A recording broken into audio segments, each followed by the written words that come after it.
Imago Kids, welcome back. It's Pastor Kyle again, and we're going to be doing something different today. Last time, on Tuesday, we did our experiment with my good friend, Dr. Professor Sciencey McScienceface, and maybe we'll figure out who he really is one day. But if you haven't figured that out, we'll get there. But on Tuesdays, I thought we'd do our science experiments. And on Thursdays, I thought what we'd do is just go through doing one of my favorite things. I told you what one of my favorite things was on the start of our last video. Do you remember what it is? Reading the Bible. That's right. There are a lot of things I like to do, but reading the Bible is one of them. And so I thought we'd go and start reading through them. I'm going to show you this Bible that I got. I've looked through a lot of different kids' Bibles in my time as a parent, and this one's called the Laugh and Learn Bible for Kids, written by Phil Vischer. Maybe you've heard of him. He did the VeggieTales. Have you seen those? He made those. And he did a series called What's in the Bible, a whole bunch of awesome stuff. You should check his things out. But we're going to go through the Bible stories. This book has 52 stories. Parents, it's well worth a check out, well worth the purchase. But we're not going to do all 52, so I'm going to kind of pick some as we go. But on Thursdays, we're going to do these adventures through the Bible and check out these stories. I'll pause throughout it, or we're just going to be going right through his book. So all credit to Phil Vischer and to the Laugh and Learn Bible for Kids. They've done such a fantastic job with these stories. But we're going to start almost at the beginning. In the very beginning, the first book of the Bible is made up of 66 different books altogether. And in the first book, it's called Genesis. And it tells the story of how God created everything and started interacting with the world and his plans for it. In chapter 1, God goes through and he makes everything. And he creates it perfectly, and it's this incredible picture. We should talk about it sometime. But in chapter 2 is where we meet the first two individual humans that God begins to speak about, and that's Adam and Eve. So I won't say anything more about them. We're going to get right into the story. So we're going to open it up here to our page for this week. So we got Adam and Eve, man and woman. God made them, these very special creatures. The man he named Adam, and the woman he named Eve. They were more like God than anything else God had made. Let's stop there for a minute. What's your favorite animal? My favorite is probably a shark. They're also my favorite hockey team. But I like sharks. But they're pretty awesome. But they're not really like God. Whatever your favorite animal was, maybe it was a dog or a cat or a peacock or pterodactyl. I don't know. Rhinoceros. I'm just listing animals now. But none of them are like God in the same way that we are. We get to be made like God. Let's keep reading what that means. He made them more like God than anything else he made. They were humans, and they could think and feel. They could dream up big ideas and create things, just like God had just finished creating them. And most important, they could be friends with God. Did you hear that? You can be friends with God. I'm missing a lot of my friends right now. But at the same time, the Bible's telling us here, we were made so we could be not just like God, but friends with him. Do you have a best friend? Who's your best friend? That's awesome. But we get to be friends with God too. So no matter where we're stuck, we get to be friends with him. That means we get to talk like him and with him and tell him about our day. And he wants to talk to us too. But let's keep reading. So we could be friends with God. The earth was a pretty wild place. So God planted a garden for Adam and Eve to live in. He called it Eden. Inside the garden, Adam and Eve had everything they needed. They had beauty, they had order, they had plenty. Best of all, they had friendship with God. God gave Adam and Eve a great, amazing, and huge job. Take the beauty, order, and plenty of the garden and spread it everywhere. Make the whole earth a garden. And have kids, lots of them, so God's family could get bigger and bigger. Now, maybe you've heard this story before. For a lot of my life, when I heard this story, I just thought God made this really awesome place, nice and fun, maybe like your favorite place to be. What's that? Well, maybe it's just this nice place to relax, is what I thought. But they had this incredible job to take the beauty. The garden was just this little itty-bitty tiny piece of earth, the whole earth. And it was this tiny piece where they were in this garden.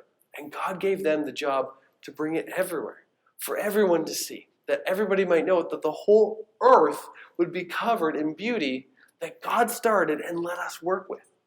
God's plan is for us to keep working with his plans and to keep doing the things that he does. We'll keep going. All right. So God's family could get bigger and bigger. So love and joy and friendship and beauty and order and plenty could fill the whole earth.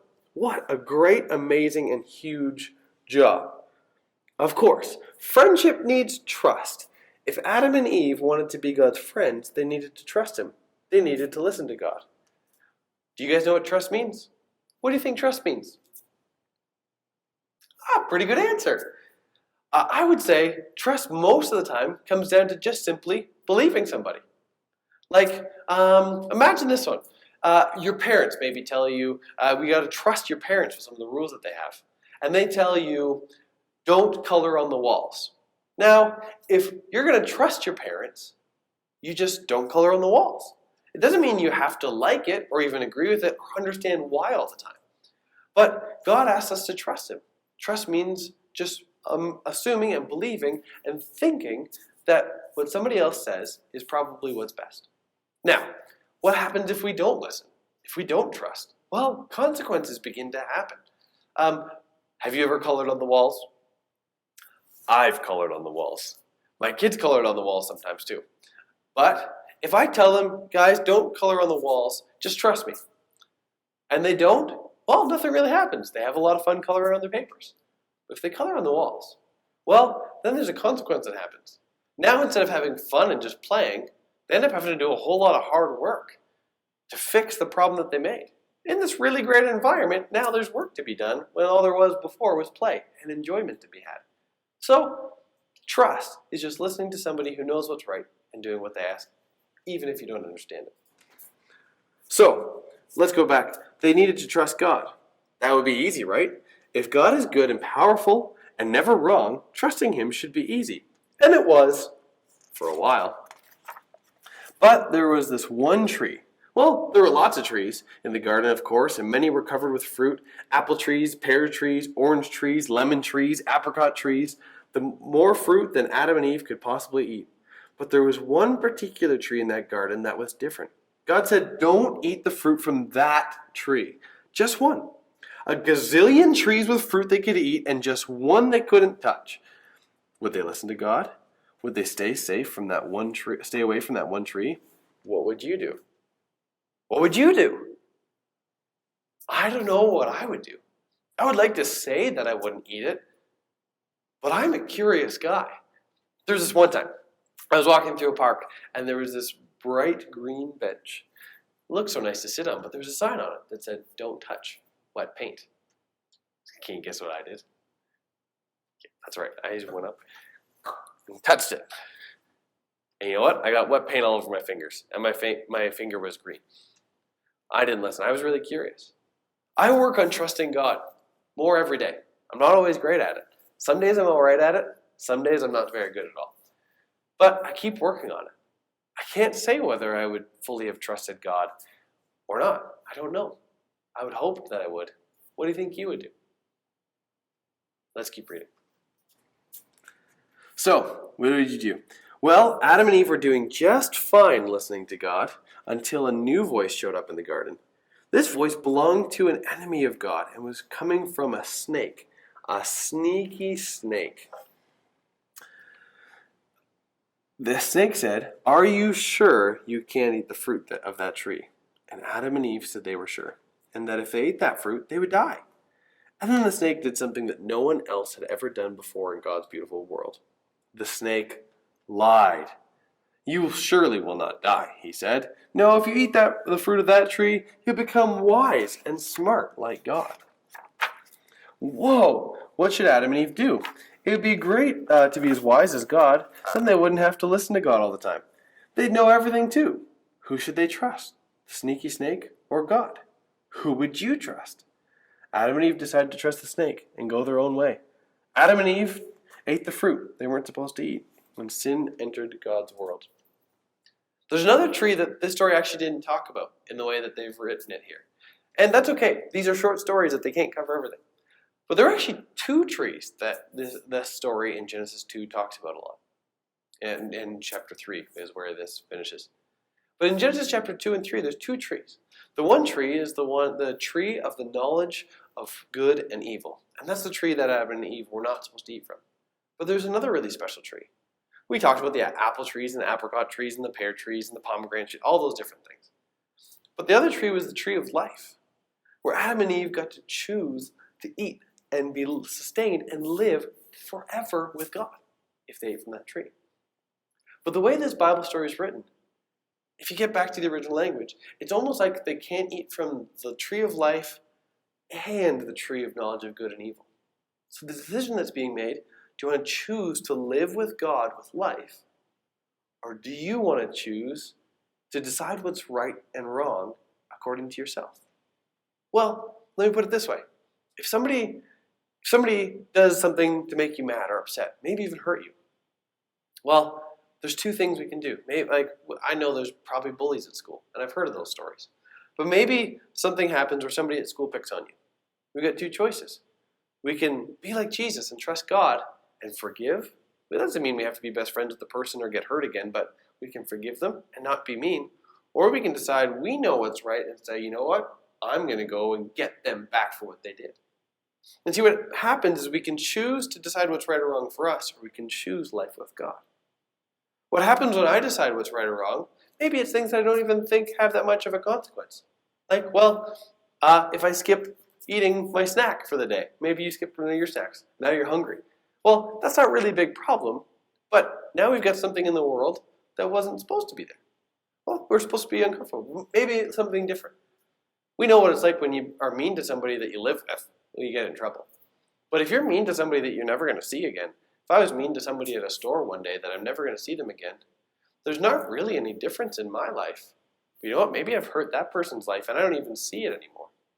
And now in this perfect world that God has created, I start to bring things in that make it just not right. Even if they don't hurt me, they hurt other people.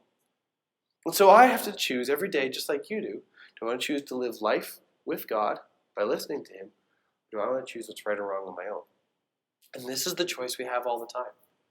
So what are you going to choose? Are you going to choose life with God and listen to Him? Even when it doesn't always make sense and it's not even what we necessarily want to pick. We don't even understand why He wants us to do things and be nice to people who we don't think need to be nice to. Or are we going to choose to decide what's right for ourselves? It's tough.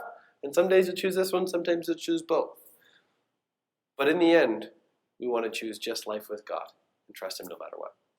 There's a couple questions at the end of these stories, so I want to ask those for you now. First, there's a fun fact. Eden comes from a Hebrew word. Well, wait a second. Hebrew is the language that most of the people who wrote the Old Testament, except for one book, use. They used Hebrew because it's the language they spoke. If you guys are reading already, but even if you're just talking, you're probably speaking English. Well, the language that these people wrote the Old Testament part of the Bible in and spoke themselves was a language called Hebrew. So there's a lot of work that has gone into people helping us get the Bible from Hebrew into English for us to understand. So let's go back to that. Eden comes from a Hebrew word which is thought to mean pleasure or delight. It's no wonder God's perfect garden was given this beautiful name. Experts say the Garden of Eden likely occupied the land that is now the southeast tip of Iraq on the Persian Gulf. You guys should check that out on a Google map. It's pretty cool. So talk. Why did Adam and Eve want to eat the fruit that God said they couldn't have? Why do you think?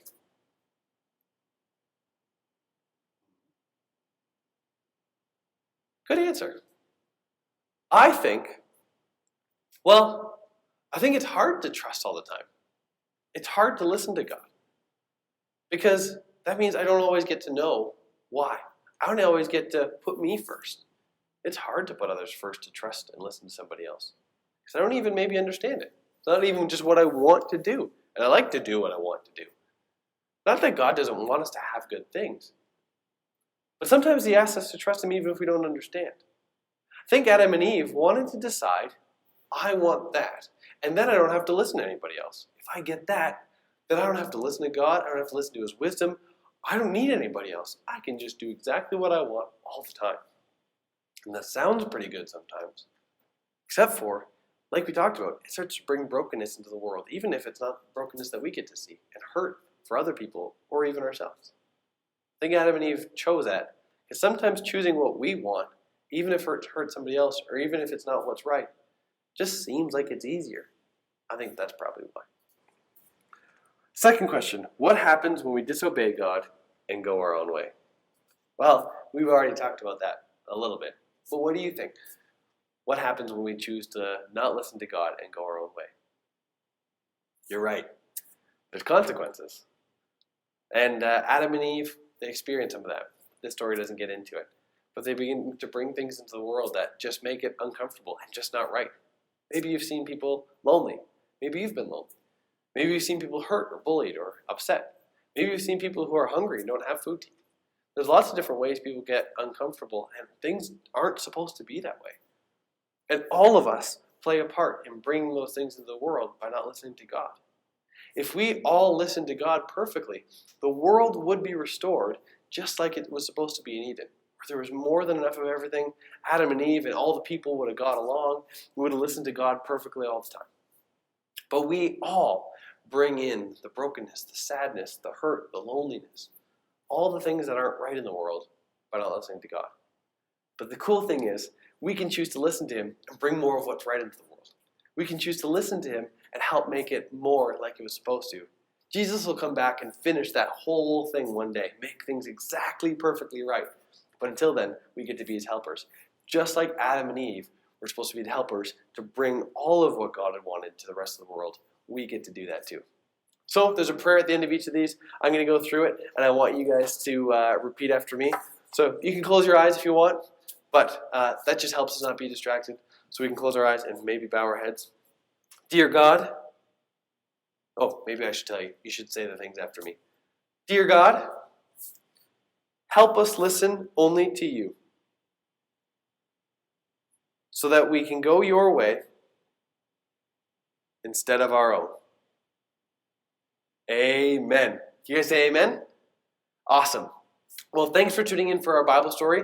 On Tuesday, we'll have another science experiment with Professor Sciencey McScienceface, and it'll be a lot of fun. And then on Thursday next week, we'll have another Bible study. But I got a question for you. Have any of you guys started your acts of kindness? Yeah? What did you do? Oh, wait, I can't hear you through the TV or phone or whatever you're doing. So I need something from you. I want to hear if you guys have been doing those acts of kindness. I want you to tell your parents, we've got to share these with Pastor Kyle, and they can send them to me on email or to my phone or even just in the comment section below. But I want to hear about them. Last but not least, there's a coloring sheet if you guys want to color some stuff about Adam and Eve. So you can find that right in the description of this video below and print it off at home or shoot us an email and we'll print it off for you here. But enjoy coloring, and we'll see you on Tuesday for our next science experiment. Thanks for tuning in.